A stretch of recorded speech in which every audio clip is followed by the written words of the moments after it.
Welcome to the Sci-Fi Center, the place to be, where comic books and wrestling collide magically. Movies, TV shows, and pop culture we share. Get ready to rock, we're here to take you there. From superheroes to aliens in outer space, we've got the latest news and reviews in our embrace. Turn on your screen, let the neon lights glow. We'll take you back to the 80s. Let's rock and roll. Sci-Fi Center, where the legends come alive. Get ready to geek out, let your imagination fly. We're diving into the past with a touch of modern flair. Sci-Fi Center, the ultimate pop culture lair.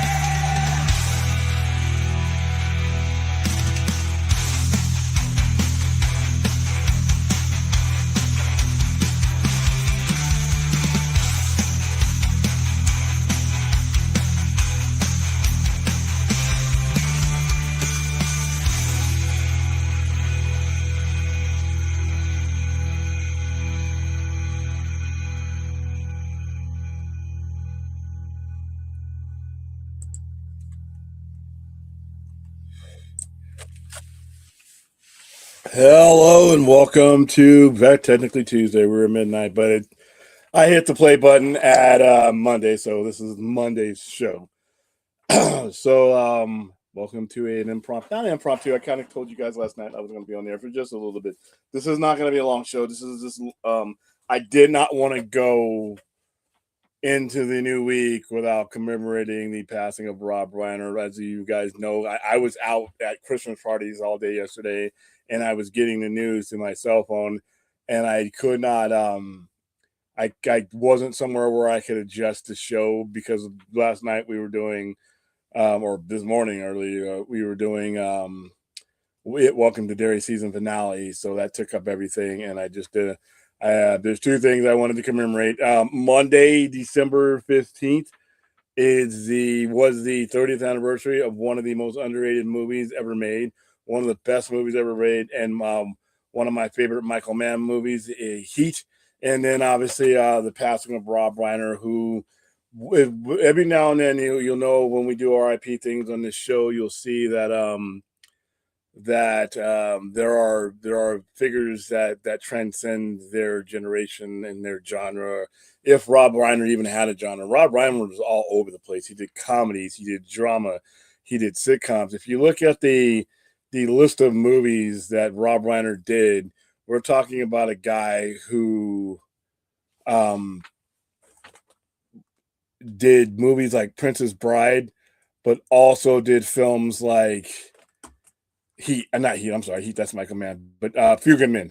That's another movie that's been on my mind today, because that's one of the movies that you just see his scope of what he was able to do, what he was able to accomplish as far as range. Is the word I'm looking for. Range is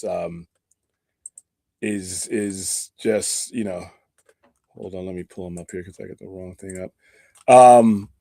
I mean, I first laid eyes on Rob Reiner as Meathead when I would watch old reruns of All in the Family. I mean, that's the first time I saw him. He played Archie's son-in-law. I mean, for my generation, most of us saw him then. That's when most of us would have known who he was, because at that time he was just a young actor. So Rob Reiner was huge. I mean, obviously we know, as once again our generation knew of his father, Carl Reiner, who was a director, producer, and a playwright. So we knew the Reiner name. But as the 80s would come into flow, he would be doing movies that would be everywhere.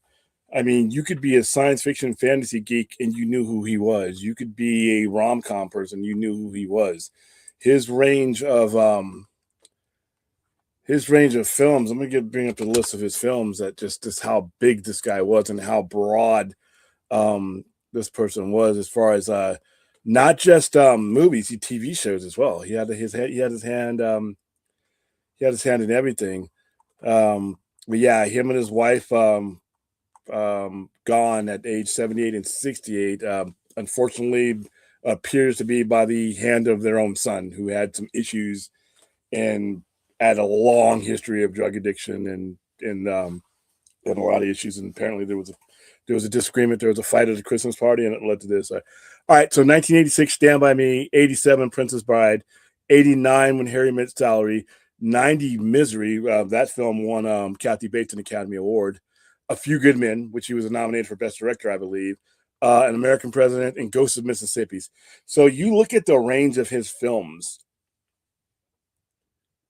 His films from 1986 to 19, just that decade alone, we went from fantasy, we went from military, we went from romantic comedy. Um, I mean, this guy had it all. Now his filmography, the very first film he did, ironically, was a film that we watched and its sequel a few weeks ago with Spinal Tap. Stand By Me, Princess Bride, let's see, A Few Good Men, North, The Story of Us, that's another big one. The Bucket List, Flipped, The Magic Bell Ride, and so it goes. LBJ, Shock and Awe, Albert Brooks, Defending My Life, God and Country, Spinal Tap 2. As a matter of fact, we just watched the Spinal Tap 2. He was also a prolific actor. He started acting in 1967 with Inner Laughing, and he would be in Misery 2. He's a helicopter pilot in Misery 2. Dumb Mama from the Train, he was Joel. For Better, For Worse, Dr. Poisoner. Primary Colors. He a lot of times he would play himself, the Majestic. But yeah, he was in Spinal Tap 2. He was in Spinal Tap 1 and 2. He wrote for TV as well. He wrote episodes for Happy Days. Yeah, he just was everywhere. He just was everywhere. He was one of those he's been in episodes of Batman, The Odd Couple, 30. He's been in 30 Rock. I mean, all the way till the modern era. I mean, he was still in. He was in The Bear. I mean, he was still active as well. But I don't think there's any walk of life or any genre that has not been touched by Rob Reiner. I know a lot of Generation X people, but along with Seamus Meathead. Princess Bride is one of those movies that has transcended decades. That movie came out in 87. And if I were to throw that movie up on my screen right now at the center, that we would pack the house with it. It is just one of those films that just really, I know people who have kids, people my age who have kids, and me, that handed that movie down to them. So Carl Reiner, I'm gonna say Carl Reiner's been gone. Rob Reiner, rest in peace, age 78. Unfortunate, and I was not expecting that. That one kind of hit. So, all right, guys. Going to use this time to say hi to the chat. Like I said, this is not going to be a long show, but I did not want to just skip the passing and end that week and go into the next one without commemorating that. And then I thought I would use this as a time to talk about Heat as well. How you doing, Jose? What's going on? It's my other Aussie. Yeah, you never seen it. You know what? There's no time like the present. The movies are immortal. Go ahead and go see it now. I mean, you can go see it on streaming. It's everywhere. Hello, Music Man. Yeah. Yeah, I was shocked to hear it. I'm like, damn it, it's his own son. It's like, dude, what the hell? I've seen Avengers Doomsday trailer. It looks going around. I'm gonna wait until I see the actual trailer itself. I know I've heard that there's leaks and shit around, but I hate leaks, and usually the leaks are shit. So I'm just gonna go ahead and wait. When it comes out, trust me, guys, we'll be all over it. We'll be talking about it. But yeah, I heard about the leaks, and I'm trying to avoid them because the first time I see that trailer, I want to see it in high def. Yeah, dude. The coffee scene to me is And you're talking about Robert De Niro and Al Pacino, who had been in a movie together, but not on the screen together. They had never been in a scene together. In The Godfather Part Two, Al Pacino plays a young Vito Corleone. Actually, no, I'm sorry, he plays Michael Corleone, and Robert De Niro plays a young Vito Corleone. They're telling you the history of how Vito left the city of Corleone or the town of Corleone and escaped to New York and built a family. You know, it shows him as a young man. Um, shows Sal Tessio, all of them young, and how he became a monster. And that's what Robert De Niro characters were played. And then Al Pacino played Michael Corleone, but they had no scenes together. And I couldn't believe that it took that long, 20 some odd years later or whatever, to have them in scenes together. And then when they put them together, it was an all-time scene. The scene in the cafe where Neil and his character is called Neil, and we're talking. Hold on, let me see that. Let me pull up because I can't play it, which fucking sucks.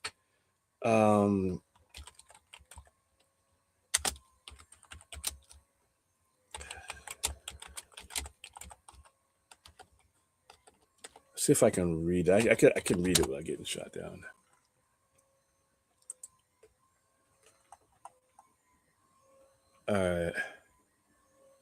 All right, so I'm going to read this thing because it's one of the greats. I wish I could play it without getting shot down, but All right, Vincent Hanna and Neil McCarthy. Vincent Hanna is Al Pacino's character. Neil McCauley is Robert De Niro's character. And the one thing I'll go is the dream scenario. He's like, okay, he's like, my life's a disaster. I got a stepdaughter so fucked up because her real father is this large type asshole. I would do it in his voice, but I'm fucking night. I got a wife. We're passing each other on the downslope of a marriage. My third, because I spend all my time chasing guys like you around the block. That's my life. And then Neil McCauley's like, a guy told me one time, and this is a big quote. They use it twice in the movie. Don't let yourself get attached to anything you are not willing to walk away or walk out on in 30 seconds flat if you feel the heat coming around the corner. Now, if you're on me and I got to move and I move, you got to move and I move, how do you expect to keep a marriage? And he's like, yeah, well, that's an interesting point. What about you? A monk? No, I have a woman. What do you tell her? I tell her I'm a salesman. So me reading it doesn't give you justice. You guys have seen the movie. Now, here's my favorite part of the whole scene. And it's Vincent Hanna. And like I said, I've read this over and over because it's one of my favorite passages of the movies. And like I said, I can't do it justice, but I'll try because I can't play it because we're struck or whatever. He's like, I have this recurring dream. I'm sitting at this big banquet table. All the victims of all the murders I've ever worked are sitting at this table, and they're staring at me with these black eyeballs because they got 8-ball hemorrhages from their head wounds. And there they are, these big balloon people, because I found them 2 weeks after they'd been under the bed. The neighbors reported the smell.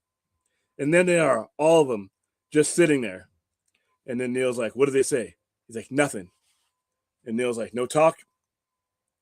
None. Just they don't have anything to say. You see, we just look at each other. They look at me, and that's it. That's the dream. And then Neil gives his dream. He's like, I have this one where I'm drowning, and I got to wake myself up and start breathing, or I'll die in my sleep. And Vince is like, what's, you know what that's about? He's like, yeah, having enough time. And Vince is like, enough time to do what you want to do? Yeah, that's right. Are you doing it now? No, not yet. And he's like, we're sitting here, you and I, like a couple of regular fellows. You do what you do, I do what I got to do. And now that we've been face to face, if I'm there and I got to put you away, I won't like it, but I'll tell you, if it's between you and some poor bastard whose wife you're going to turn into a widow, brother, you're going down. And then Neil conversely says, there's a flip side to that coin. What if you do give me boxing and I got to go down? Because no matter what, you will not get in my way. We've been face to face, yeah, but I will not hesitate, not for a second. He's like, maybe that's the way it'll go. Who knows? And it'll say, or maybe we'll never see each other again. But that line is great. The intensity of them sitting together, going at each other, and what Michael Mann does in Heat, and he does in that movie, what he does is he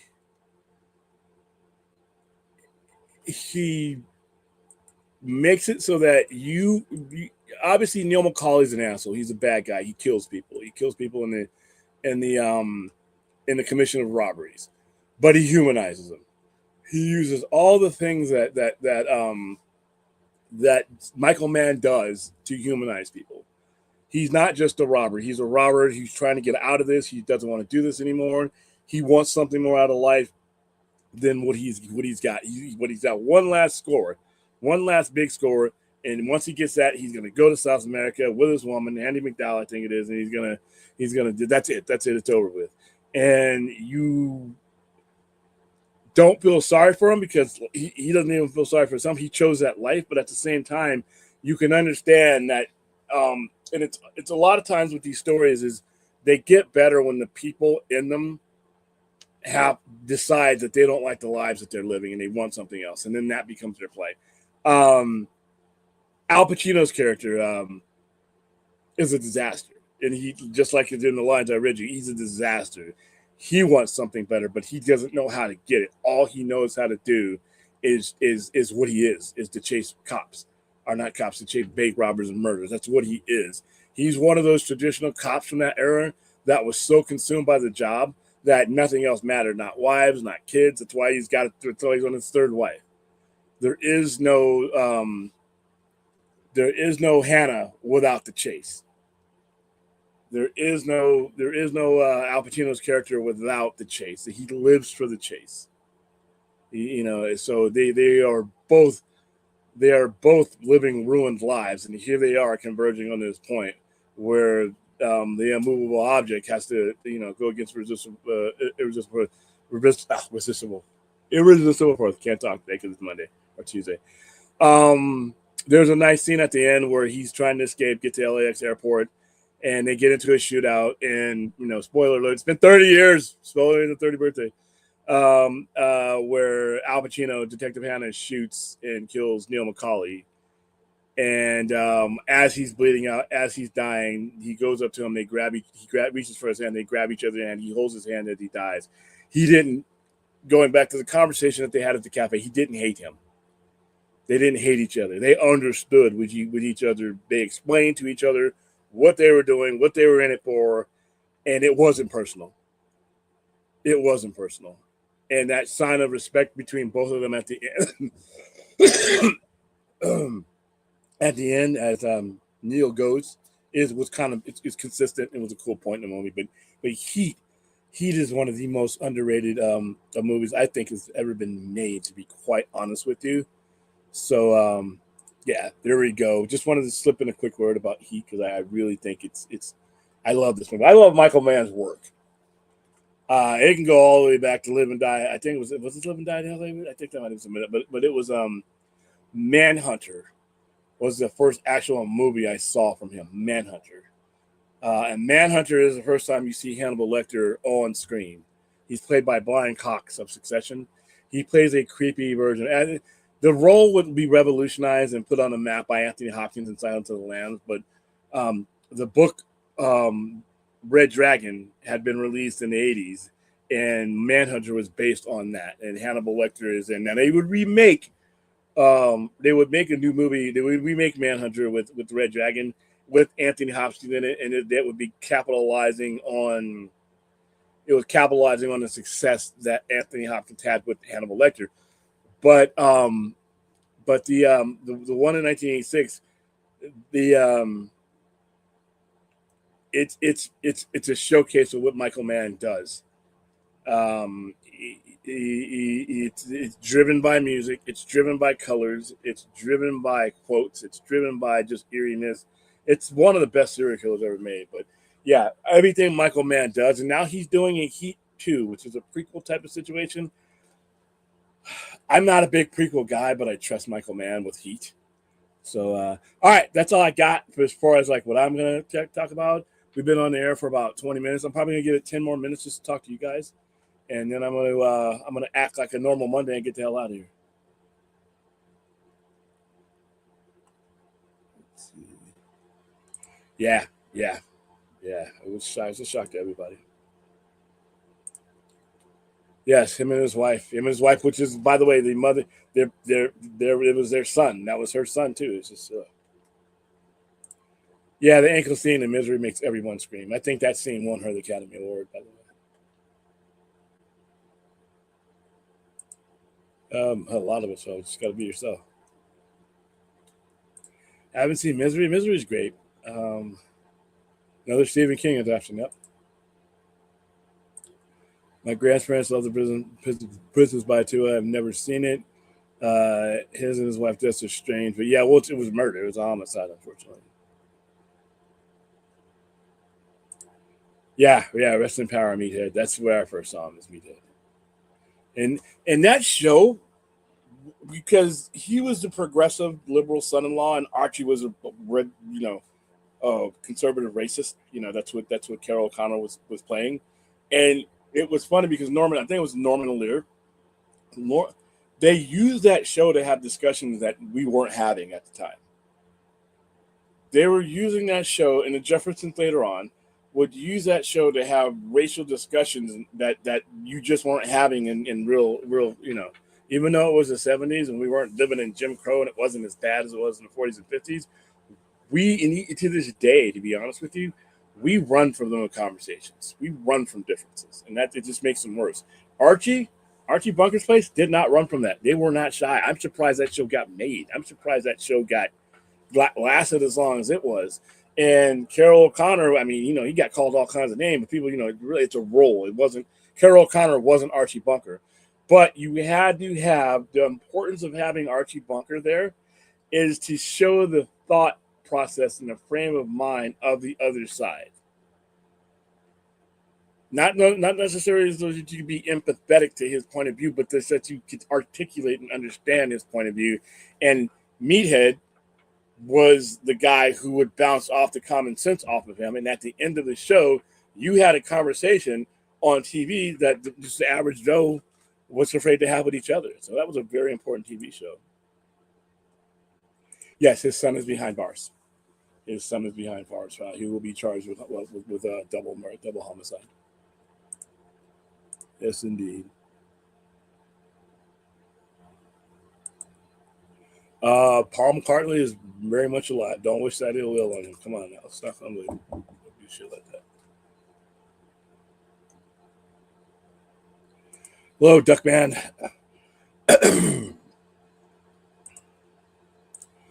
Directors like Rob Reiner, Robert Zemeckis, and Spielberg. All yeah. I mean, Spielberg. A lot of people consider Steven Spielberg one the greatest director of all time. He's definitely one of them. I don't know where I put him in my pantheon, but he's definitely my entire life has spanned his work. I was one when Jaws came out. And he along with George Lucas have literally shaped the trajectory of the genre that I live in and love. So, but look at what Steven Spielberg can do. Steven Spielberg can do Raiders of the Lost Ark. He can do E.T. He can do Schindler's List. How different of a spectrum is Schindler's List from E.T. Saving Private Ryan. He can do it all. Zemeckis is the same way. Yes, so I agree 100%.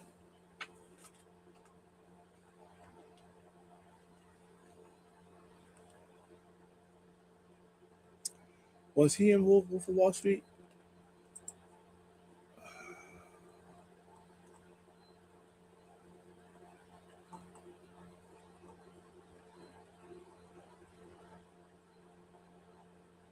Yeah, he was Max Belfort. Sure was.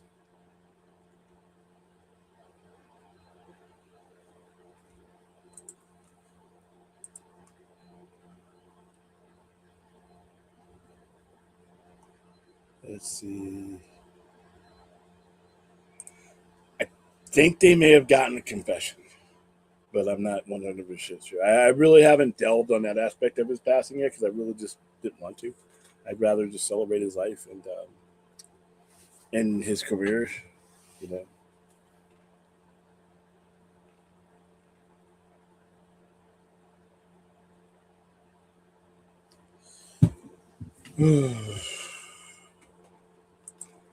Yeah, Heat is something else, man. I mean, Heat is I think Braveheart won that year, and that's a tough one. I don't even think Heat was. I don't even think Heat was nominated. It should have been, but I know the 1995 was a big year. And by the way, the budget for Heat was only 60 million. They doubled that. All right, let's see. Did it win anything? I know it didn't win anything.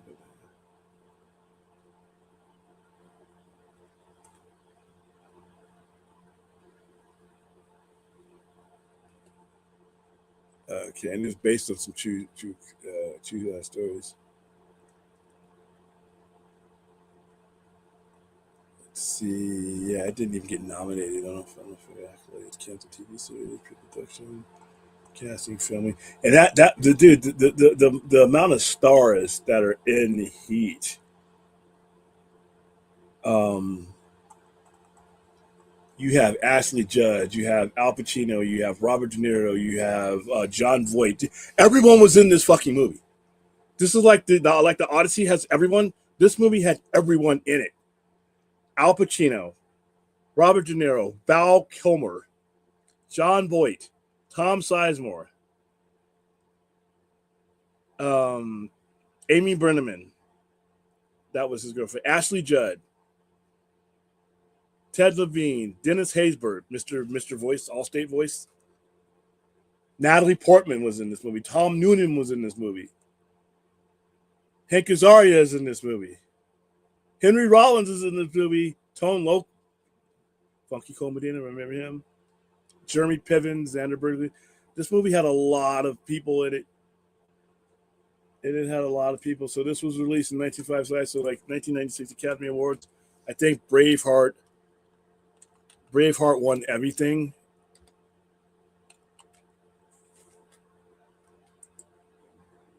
So let's see, 1980. So it was the 68th. So yeah, so all right. So let's see who won. Braveheart won. Braveheart was that was gonna win. Apollo 13 was nominated. Babe. That fucking pig movie. That now see that I'm sorry. I love you, George Miller, but Babe, that I no. You could have found the way. It Pastino, the Postman. That's a foreign film. Sense and Sensibility. There's three of these movies that didn't need to be on there. I still think Braveheart wins anyway, but I think Heat should have been nominated. Best Actor, we didn't get De Niro or Pacino on this list. We got Nicolas Cage, Richard Dreyfuss. Nicolas Cage won for Leaving Las Vegas. I did not think he should have won for that one. City of Angels, yeah, not this one. Richard Dreyfuss, Mr. Holland's Opus. Anthony Hopkins as Nixon. Sean Penn, Dead Man Walking. As I said, Susan Sarandon won that year. So let's see. I'm trying to realize Best Actor Supporting Role. I mean, you had a lot of Kevin Spacey won for Usual Suspects. Best Directing. Chris Noonan was on there for Babe. Tim Robbins, Dead Walking In. Mel Gibson won for Best Directing. I don't have much of a problem with that. I have more of a problem with Heat not being up there with that. Susan Sarandon won for Dead Man Walking that year. Mira Sorvino won for Mighty Aphrodite. Emma Thompson. So yeah, I wasn't a big fan of that award ceremony, but I think I don't have a problem with Braveheart winning. I just have a problem with Heat not being even in consideration there. So let's see. Well, you still, for those of you who haven't seen a lot of Rob Reiner's work, he's no longer with us, but his work is.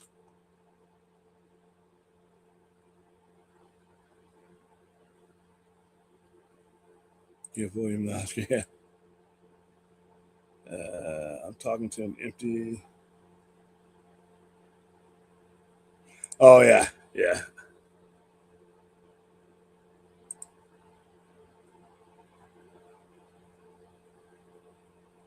When he kills Wayne Girl, that's another one.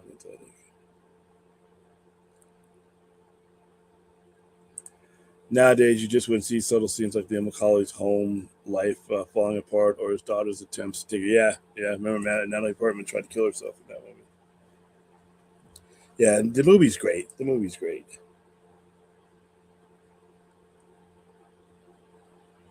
Yeah, I mean, once again, television, you know, these guys just had the balls to say what we were thinking. And the thing about television and movie, television more so than anything, is that it's in everyone's home. We don't have to come to their gathering places. Television came to you, and we talk about this stuff. Yeah, Waingro was that fucking dummy. Waingro fucked it up for everybody.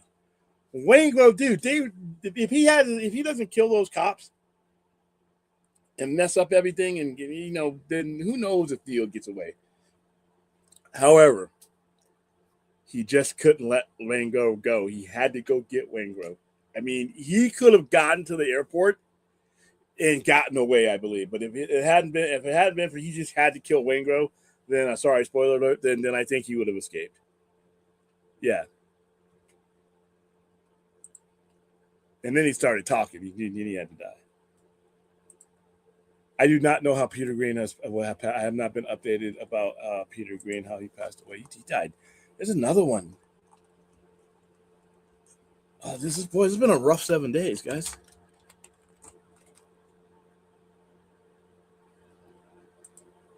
He was only 60?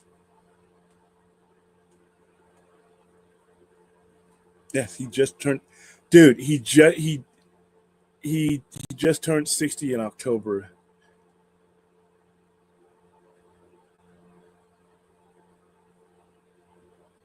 Okay, Green was found dead in his Lower East Side apartment in the borough of Manhattan. He was 60. The neighbor discovered Green's body revealed, and Green was found lying in his on the floor, face down, facial injury and blood. Police are wrecking as well. Note.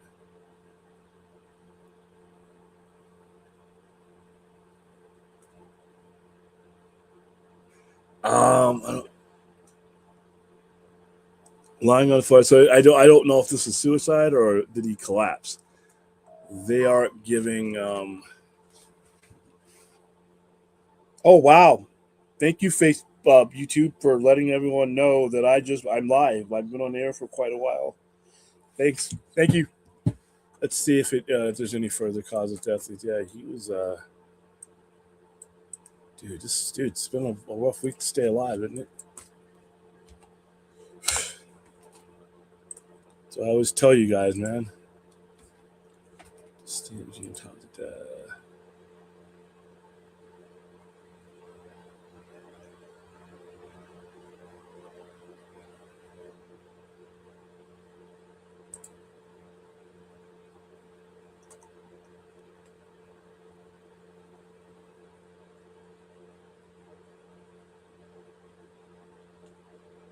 Well, they've ruled out suspicious circumstances. They haven't given a definitive reason or cause of death yet.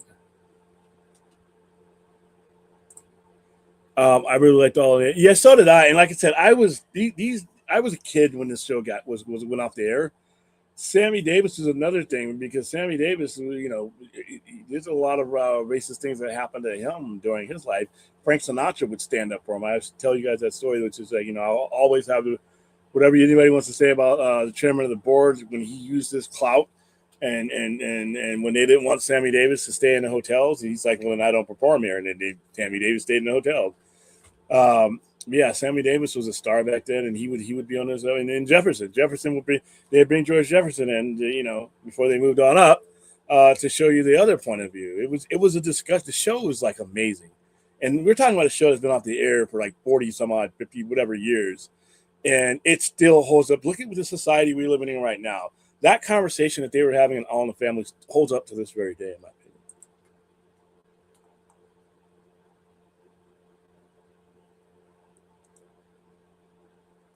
Collateral's an amazing film too, and all of them are so tense. Manhunter is up there for me. It's just something about Manhunter that just puts it a little bit ahead, but he's like right. I mean, you look in the rearview mirror, he's right there.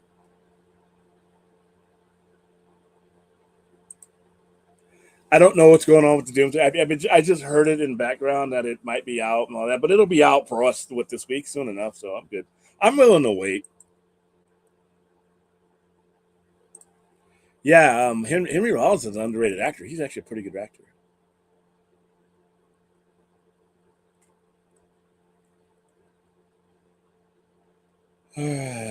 All right. See you later, Music Man. I'm about to head out myself. Yeah, I love Clyde. And Jamie Foxx as well. I had Jamie Foxx.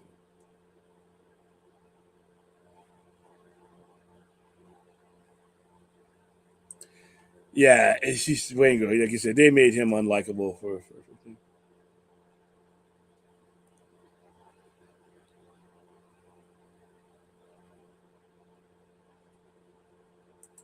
yeah, I got you. All right, guys, that's where I'm going to wrap it up.